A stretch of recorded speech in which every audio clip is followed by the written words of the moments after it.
হাওয়া অফিসের পূর্বাভাস সত্যি করে বৃহস্পতিবার সকাল থেকে শুরু হয়েছে বৃষ্টিপাত, সঙ্গে ঝোড়ো হাওয়া দাপট। এই ঘটনায় চরম ক্ষতির আশঙ্কা করছেন আলু চাষিরা। ঋণ ধার করে চাষ করে উৎপাদিত ফসল ঘরে তোলার কোনো সম্ভাবনাই তারা দেখছেন না। এদিন সকালে বৃষ্টির মধ্যে সোনামুখী ব্লক এলাকার বিভিন্ন কৃষিক্ষেত্রে ঘুরে দেখা গেল যে আলুর জমিতে বৃষ্টির জল জমতে শুরু করেছে। তার মধ্যে জমির জল বের করার আপ্রাণ চেষ্টা করে যাচ্ছেন ক্ষতিগ্রস্ত চাষিরা, কিন্তু টানা বৃষ্টির ফলে সেই চেষ্টাতেও সফল হওয়া অসম্ভব। ওই এলাকার কৃষকরা এই বিষয়কে কি বলেছেন চলুন দেখে নেওয়া যাক। আতঙ্ক মানে এখন তো বৃষ্টি বলছে 3 দিন হবে, হ্যাঁ শনিবার অবধি হবে। এখন যা পরিস্থিতি, আলু সব তো নষ্ট হয়ে যাবে যদি জোর বৃষ্টি হয়। সব পেকে গেছে আলু এখন। হ্যাঁ, এই বৃষ্টি হলে প্রচন্ড ক্ষতি, মানে চাষি তো এমনি আলুর দাম নাই, তারপরে যদি এই বৃষ্টি হয় তাহলে তো পরিস্থিতি খারাপ হয়ে যাবে। চাষি তো একবারে মানে কি বলবো, মানে পয়সাই তুলতে পারবে না। হ্যাঁ, মানে এই মুহূর্তে কি আপনারা আতঙ্কে রয়েছেন? আতঙ্ক তো 100% আতঙ্ক যদি 3 দিন বৃষ্টি হয়।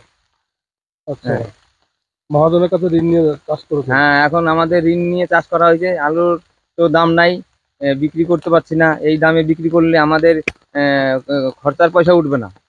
হ্যাঁ, যদি আলুর এই যে ক্ষতি হয় প্রাকৃতিক দুর্যোগে, তাহলে কি করবেন আপনারা? কিভাবে সংসার চলবে? কি করব, আমাদের তো কিছু করার নাই। যা পরিস্থিতি, যদি আলু এইভাবে দুর্যোগে নষ্ট হয়ে যায় তাহলে আমাদের কিছু করার নাই। যদি সরকার কিছু আমাদের সাহায্য অনুভূতি করে, যদি নষ্ট হয়ে যায় তাহলে আমরা খেয়ে পরে কিছু বেঁচে থাকতে পারবো, নাহলে আমাদের কিছু করার নেই। সব আলুর উপরে আমাদের নির্ভর। কত বিঘা আলু আছে আপনার? আছে 3-4 বিঘা আলু আছে। আপনার নাম? সুবল সরকার। আমরা তো আতঙ্কে আছি, কারণ বৃষ্টিতে যে পরিমাণে আলুতে যে পরিমাণে আমরা খরচ করেছি সেটা এমনিতেই তো দাম নেই, তারপরে আবার এই অকাল বৃষ্টিতে আমাদের সব নষ্ট হয়ে গেলে এরপরে আমাদের বাঁচাই দায় হয়ে যাবে। মানে কতটা ক্ষতির মুখে পড়তে হবে? আমাদের আলু তাহলে আর তুলতেই হবে না, এমন হয়ে যাবে আলু আর পাওয়াই যাবে না। আমাদের গোটাটাই আর্থিক ক্ষতির উপরে ক্ষতি হয়ে যাবে। আমাদের চাষ, এই আলু চাষটাই সব থেকে আর্থিক চাষ আমরা মনে করি, এবং সব টাকা পয়সা এখানেই ইনভেস্ট করা হয়। আপনাদের কি চাষবাস করেই সংসার চলে? হ্যাঁ, আমাদের চাষবাস করেই সংসার চলে। এই আলু ক্ষতি হয়ে গেলে আগামী দিনে কিভাবে সংসার চলবে? এখন আগামী দিনে কিভাবে চলবে সেটা বলা বড় মুশকিল। আলু জমিতে তো জল জমতে শুরু করেছে।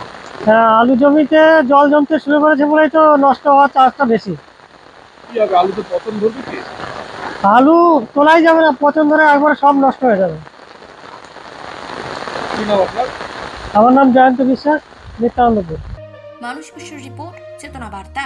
জেগে থাকে, জাগিয়ে রাখে।